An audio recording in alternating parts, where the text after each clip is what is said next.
This is the Kia EV5, which is a new medium-sized electric SUV. I have this car for a couple hours because my friend Tom from Ludicrous Feed, hey Tom, asked me to get it from the Kia warehouse near where I live. So I decided to make a video about 5 things you probably didn't know about the Kia EV5.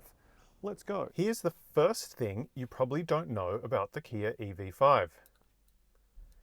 Just like its cousins, the Kia EV9, which is much bigger, and the Kia EV3, which is smaller, the aircon controls are in between the driver information screen and the main infotainment screen. However, I think you can see where I'm going. The aircon controls are pretty hard to see unless you move your head to the left or to the right, because they're blocked by the steering wheel. I don't know why Kia did this, and they've stuck with it across all of these 3 cars. Hopefully it gets improved in future vehicles. The second thing you need to know that you're probably not aware of about the Kia EV5, and actually all the other Kia EVs that I've tested, which are many, is when you look at the regen settings for regenerative braking in here and here, you'll find factory default is medium. Let you read the details there. There's strong, which is what I like.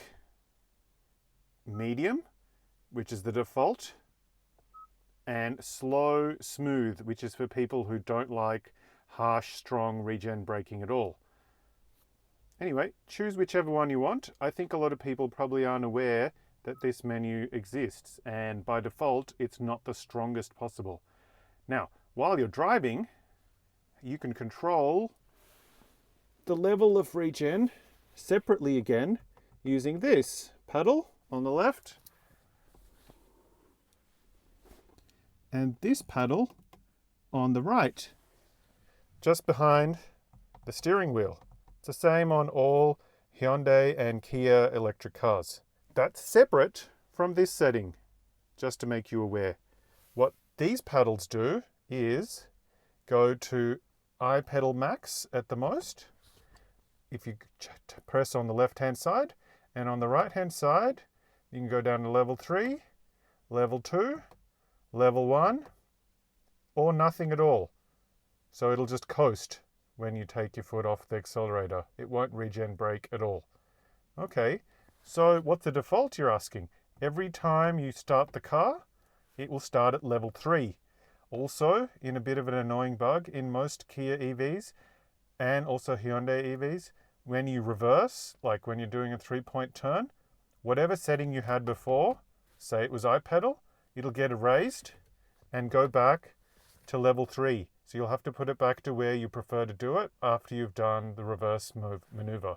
The third thing I think you need to know about the Kia EV5, which a lot of reviews haven't mentioned, is the buttons. There are a lot of buttons, and that's good in many ways. Buttons here, more buttons here. However, not all of them are physical buttons. See these? They're haptic touch buttons. What I found during the Kia EV5 media launch, where I was driving in a car with Matt Campbell from The Right Car, hey Matt, was that I accidentally bumped these when I was trying to press other buttons with my palm. It's pretty easy to accidentally bump them. I wish they were real buttons, which didn't press unless you actually made contact and physically put pressure on them. The fourth thing you probably don't know about the Kia EV5 in Australia is, does it have a heat pump? People keep asking me. Well, the answer is no. Yes, it has lots of climate settings and they look exactly the same as other Kia EVs, which are modern, but Kia has told me that no version of the Kia EV5 in Australia has a heat pump. Doesn't matter whether you like it or not. That's just how it is. Sorry. The fifth thing that you probably don't know about the Kia EV5 is that lots of Kia electric cars and Kia fossil fuel cars get tuned for Australian ride and handling conditions by Kia's expert Graham Gambold, and he does an excellent job. I can tell you that because I've driven this Kia EV5 several hundred kilometres at the media launch day south of Sydney, along the coast and up to Bowral, and then back up the motorway to Sydney City again.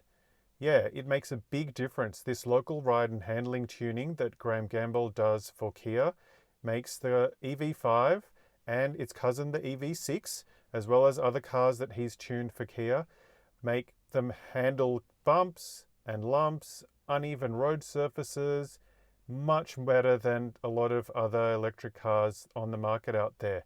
It's something worth considering when you do a test drive of the EV5. Take it out on a rough road, if possible, with potholes, and you'll see what I mean. It's a very nice experience, quite comfortable. Please like and subscribe so I can make more videos like this for you. Thanks, and see you later.